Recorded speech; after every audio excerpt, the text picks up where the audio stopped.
Menurut cerita yang dipercaya warga sekitar, Raden Said pernah 2 kali bertapa di sana. Pertama, saat ia masih belum menjadi seorang wali. Kedua, ia kembali lagi setelah menyandang gelar wali.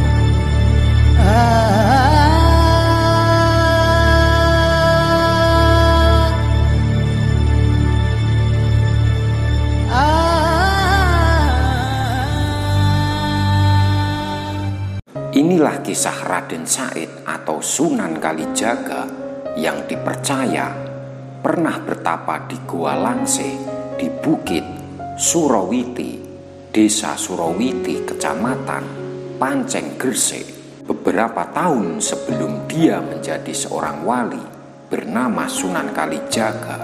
Kini tempat pertapaan tersebut masih terjaga dan menjadi tempat destinasi wisata religi. Menurut cerita yang dipercaya warga sekitar, Raden Said pernah 2 kali bertapa di sana. Pertama, saat ia masih belum menjadi seorang wali. Kedua, ia kembali lagi setelah menyandang gelar wali. Konon cerita bertapanya Sunan Kalijaga bebarengan dengan Mbah Sloko.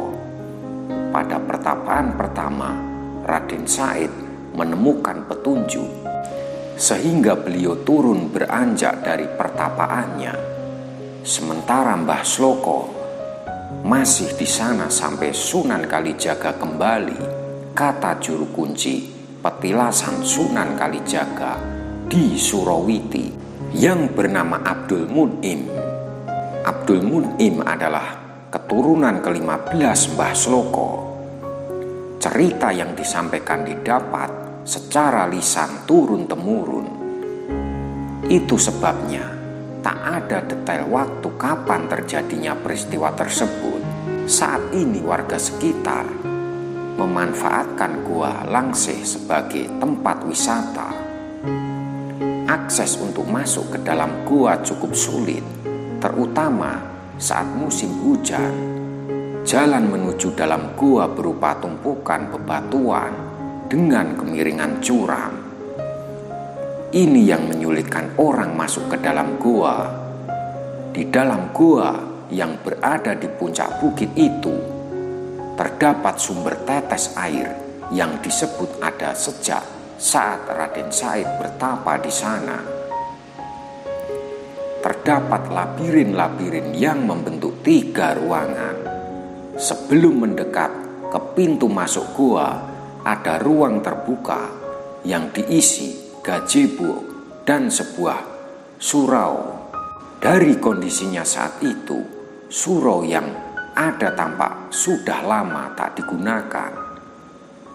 Selain gua itu, ada juga masjid peninggalan Sunan Kalijaga di tengah pemukiman.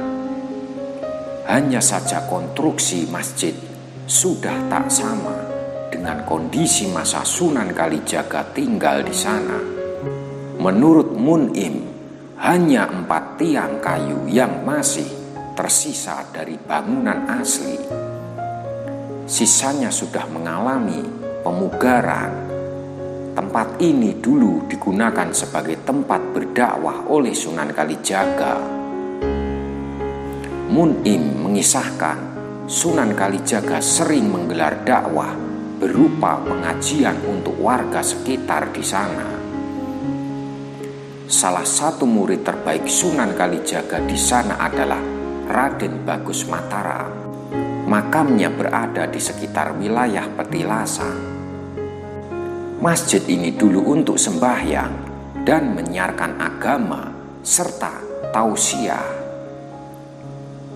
Selain itu, ada 2 benda peninggalan lain yang masih disimpan warga. Benda itu berupa 2 Al-Quran yang ditulis dengan tangan. Salah satunya bahkan ditulis dengan tinta emas.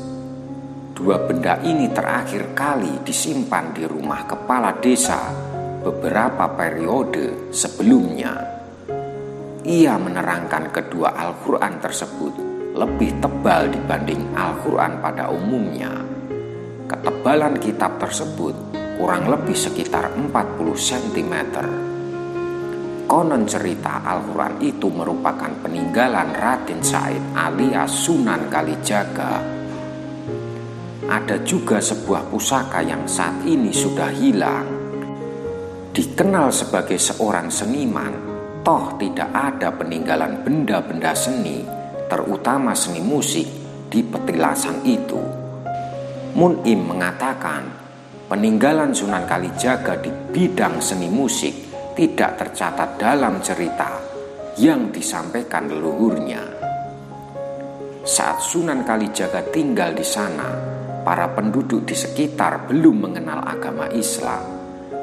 Menurut kisah, Sunan Kalijaga menyebarkan Islam di sana dengan cara yang halus tanpa menghilangkan adat budaya warga sekitar.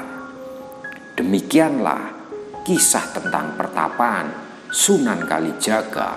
Terima kasih.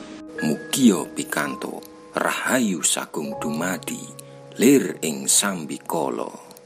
Assalamualaikum, salam kebajikan. Santi, santi, santi Nama Budaya. Swastiastu.